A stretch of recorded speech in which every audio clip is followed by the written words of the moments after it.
এই যে পাট। নমস্কার বন্ধুরা, এখন আপনারা দেখছেন যে এই যন্ত্রটা, এর দ্বারায় পাটের রশি তৈরি হবে। এই দেখেন ঘোরাচ্ছে কাকুটা, হোমমেড পাটের রশি তৈরি কীভাবে হয় আপনারা দেখেন। এই যে দাদুটা পাট গুঁজে দিচ্ছে, এখন এর দ্বারায় রশি তৈরি হচ্ছে, মানে পাটে পাক আসছে। অলরেডি 4টে রশি তৈরি হয়ে গেছে বন্ধুরা।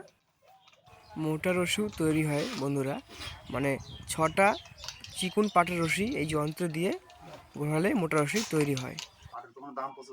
পাটের এবার দাম নাই, পাট তো পাট এবার মোটামুটি কুইন্টালে 700-800 টাকা কাটছি এখন। যে পাট কিনা আছে কুইন্টালে 700-800 টাকা কাটছি। রশি পাকানোর ক্লোজলি শটটা আপনাদেরকে দিচ্ছি। এই দেখেন,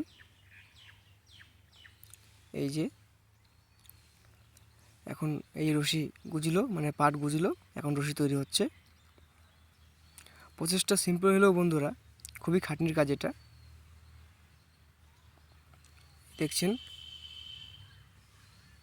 এই যে রশি, কাগজ ঘোরাচ্ছে যন্ত্রটা, নিচে পাট আছে, এখন এই পাটগুলো রশি তৈরি হবে।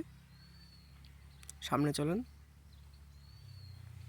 এই যে যন্ত্র, এই যন্ত্রের সাহায্যে 2জন লোক লাগে পাটের রশি তৈরি করতে। তো ভিডিও দেখার জন্য বন্ধুরা আপনাদেরকে ধন্যবাদ। দেখা হবে পরবর্তী ভিডিওতে।